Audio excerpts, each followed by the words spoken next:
Have you ever wondered how researchers can quantitatively measure things in science that can't be directly observed, like motivation, stress, or exam anxiety? And how they can also find out how all these things are connected? Then you're in exactly the right place. Because there's a method that can do just that. Structural equation modeling, or SEM for short. And now, without further ado, welcome to Shribe. What does structural equation modeling mean? The name sounds complicated at first. Structural equation modeling literally means modeling structural equations. What does that mean? You build a model in which you record how different things, so-called variables, are connected to each other, so-called hypotheses, and then let a program check whether these assumptions fit your data. This approach is especially helpful when you're dealing with theoretical constructs, like learning motivation or satisfaction, things you can't observe directly but want to measure using surveys or tests. And here's the really cool part. Unlike traditional statistical methods, which usually look at just one relationship at a time, structural equation modeling lets you examine a whole network of relationships all at once. So, let's say you want to explore how certain factors influence each other during your studies. For example, does higher motivation lead to less procrastination? And does that in turn affect your exam grades? With standard methods, you'd have to look at each relationship separately. You'd start by analyzing whether motivation influences procrastination, and then take a second step to see whether procrastination affects grades. But with SEM, you can analyze all of those relationships simultaneously in a single integrated model. You build a theoretical model of how the variables are related, and the software tells you whether the data supports your model. What are latent and manifest variables? When working with SEM, one of the key things to understand is the difference between latent and manifest variables. Let's start with latent variables. These are theoretical ideas like exam anxiety, motivation, or self-efficacy that you can't directly measure. You can't just look at someone and say, their exam anxiety is exactly 4.3.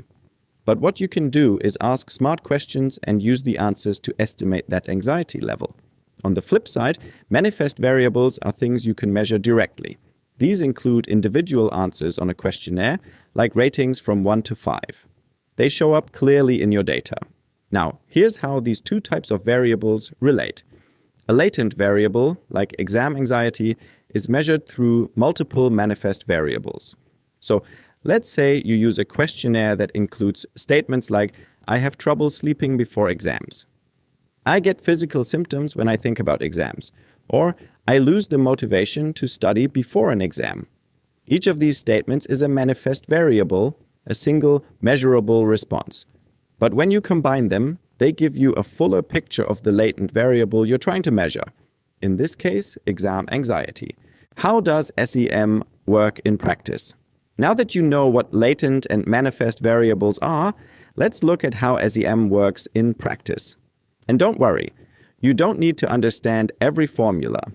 The main thing is to grasp the process and how you'd actually use SEM. Step 1. The idea. Everything starts with a research question or theory. You decide what concepts you want to study and how you think they might be connected.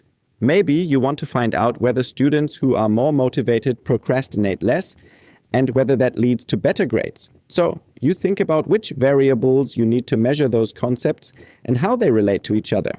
In our example, your model might include 3 variables: learning motivation, a latent variable, procrastination, another latent variable, and exam grade. A manifest variable because it can be measured directly. Step 2, the questionnaire. Next, you figure out how to actually measure motivation and procrastination. Since they're both latent variables, you can't measure them directly. You need multiple items in a questionnaire.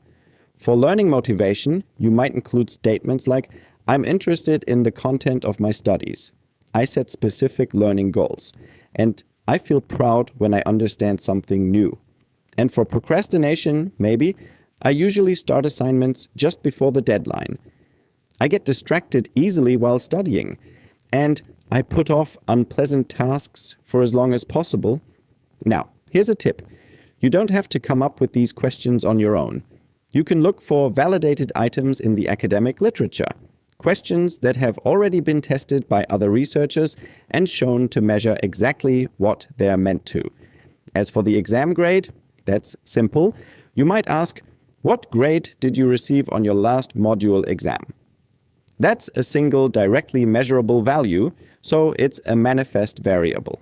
Once your items are ready, it's time to move on to the next phase, data collection.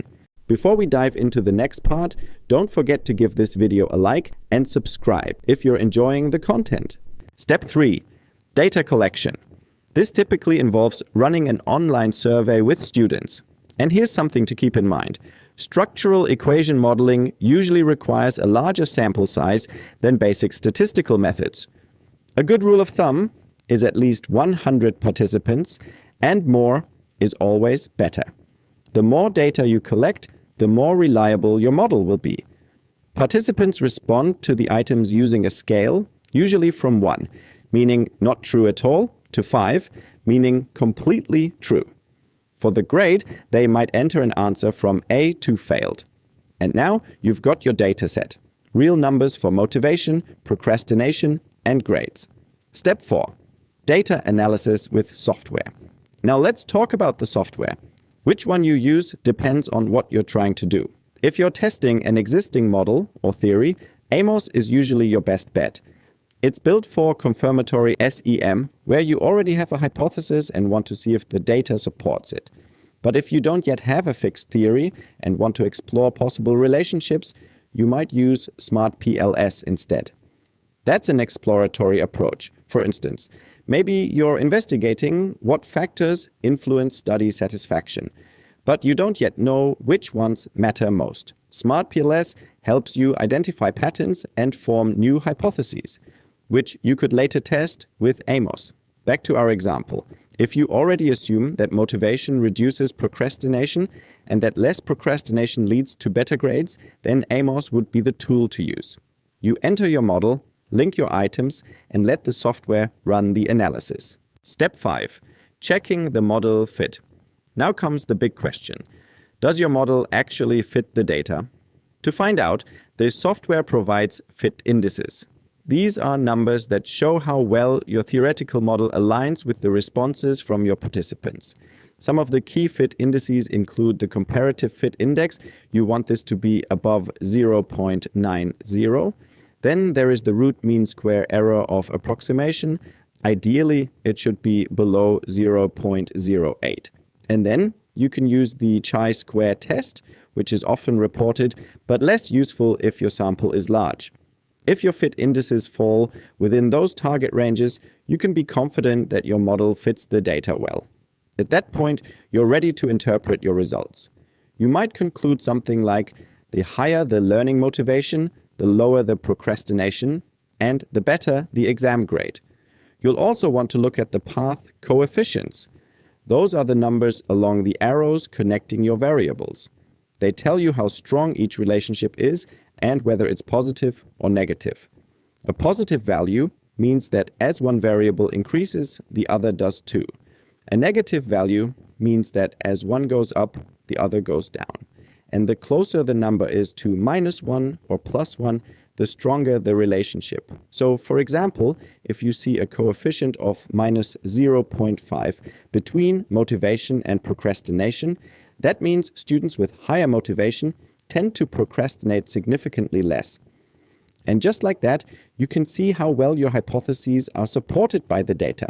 If you proceed step by step, develop a clean model, and understand the basics, you can use it successfully in your research. You don't need perfect knowledge of statistics, just the courage to try a new method. And that courage is often rewarded.